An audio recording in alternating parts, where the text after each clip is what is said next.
you a pack rat too? Have you ever noticed that human beings of all ages can get incredibly attached to the strangest darn things? For instance, one December when I was in my 20s and living in an apartment, I purchased the most perfect Christmas tree God ever created, decorated it with loving care, and bragged about it to anyone who would listen. Much to my surprise, when the holiday season was over, I simply couldn't bring myself to throw it away. I finally just stuck it in a closet, and for months I got immense pleasure out of coming home from work, hanging up my coat, and experiencing a little bit of Christmas all over again. It was late summer before my landlady finally discovered my little secret, angrily classified it as a fire hazard, and informed me in writing that either it or I had to go.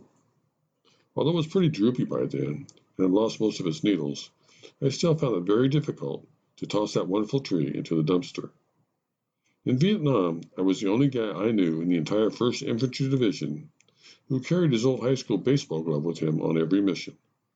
It probably would have been of little help to me in an extended firefight, but it somehow made me feel a little bit safer and closer to home. I can still remember how depressed I was when it finally just more or less rotted away in all the heat and humidity. For years, I had these gaudy tie-dyed shirts, same pattern, different colors, which I bought in the late 60s and wore for approximately a decade, too long after they had gone out of style. They finally got so threadbare, I had to stop wearing them, but I still haven't completely forgiven my wife for secretly removing them from my closet in the dead of night and throwing them away. All my kids are extremely attached to the old stuffed animals which relatives and friends have given to them over the years. My daughter must have at least 2 dozen of them all by herself, and my youngest son isn't very far behind. They are often strewn all over the house, and even when somebody makes an effort to pick them up, their final resting place still takes up a good portion of 2 closets. Worse than that, it's almost psychologically impossible to gather the darn things up and take them to the Goodwill store, much less the dump. You see, just like real people, they all have their own names. Grover, Rocket, Michelangelo, Furry, Leonardo, Dino, and Cruiser, just to mention a few. And apparently only the most heartless of the heartless would even think of getting rid of them.